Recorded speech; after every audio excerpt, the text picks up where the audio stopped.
নমস্কার বন্ধুরা, আজ আমি ভেজ ফ্রাইড রাইস করে দেখাবো। এটি একেবারেই নিরামিষ দিনে আপনারা বানিয়ে খেতে পারেন। খুব ভালো লাগবে খেতে, খুব টেস্টিও হয়। এই পদ্ধতিতে বানিয়ে দেখবেন। ভেজ ফ্রাইড রাইস করার জন্য আমি আজকে 500 গ্রাম বাসমতি রাইস নিয়েছি। নিয়ে 1-1.5 ঘন্টা আমি এটা জলে ভিজিয়ে রেখে দেব। জল দিয়ে দিয়েছি, চালগুলোকে হাত দিয়ে খুব ভালো করে ভিজিয়ে নিয়ে রেখে দিয়েছি। আর সবজি নিয়েছি, সরু সরু করে কেটে নিয়েছি গাজর, ক্যাপসিকাম আর বিনস। আর নিয়েছি কাজু আর কিশমিশ। কাজু আর কিশমিশটা আমি একটু জল দিয়ে ভিজিয়ে রেখে দেব। জল দিয়ে দিয়েছি, ভিজিয়ে রেখে দিলাম। জল বসিয়ে দিয়েছি ভাতটা করার জন্য। হাঁড়িতে জল ফুটছে, জলে আগেই লবণ দিয়ে দিয়েছিলাম। এবার ভিজানো চালগুলো আমি দিয়ে দিয়েছি, হাতায় করে তুলে আমি দিয়ে দিয়েছি। জলটা যখন একটু ফুটে উঠবে তখন আমি দিয়ে দিলাম 1 ঢাকা ভিনিগার।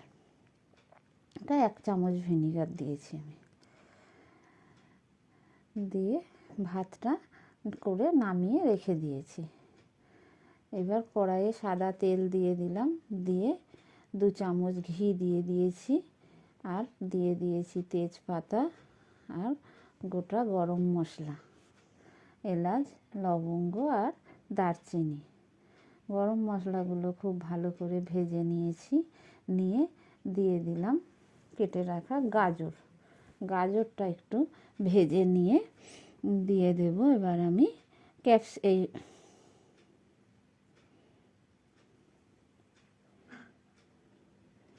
গাজরটা আমি একটু ভেজে নিয়ে এবার দিয়ে দিচ্ছি কেটে রাখা বিনস। আর দিয়ে দিলাম লবণ। দিয়ে বিনস আর গাজরটা খুব ভালো করে আমি প্রথমে ভেজে নেব।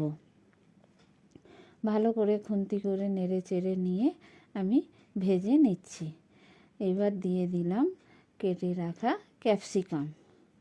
ক্যাপসিকাম দিয়ে খুন্তি করে একটু নেড়ে চেড়ে নিয়ে দিয়ে দিলাম কাজু আর কিশমিশ। আর দিয়ে দিলাম কিছুটা মটরশুঁটি। দিয়ে খুব ভালো করে আমি এগুলো সবজির সাথে ভেজে নিচ্ছি। সমস্ত সবজি আমার ভাজা হয়ে গেছে। এবার আমি রাইসটা বানানোর জন্য একটা হাঁড়ির মধ্যে দিয়ে দিয়েছি ঘি। দিয়ে ভাতগুলো তুলে দিয়েছি। দিয়ে আমি ভেজে রাখা সবজিগুলো দিয়ে দিলাম। দিয়ে দিয়েছি লবণ, দিয়ে দিলাম স্বাদ মতো চিনি, আর দিয়ে দেব ঘি। 2 চামচ মতো আমি এখানে ঘি দিয়ে দিয়েছি। প্রথমে আমি সবজিগুলো তো ঘি আর তেল দিয়ে ভেজেছি, তাই এতে আবারও 2 চামচ আমি ঘি দিয়ে দিয়েছি। দিয়ে খুব ভালো করে আমি খুন্তি দিয়ে নেড়ে চেড়ে নিয়ে একটু গরমে আঁচে বসিয়ে রেখে দিয়েছিলাম।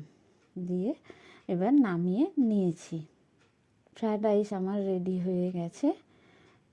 এই দেখুন কত ঝরঝরে হয়েছে রাইসটা, দেখতে কত সুন্দর লাগছে।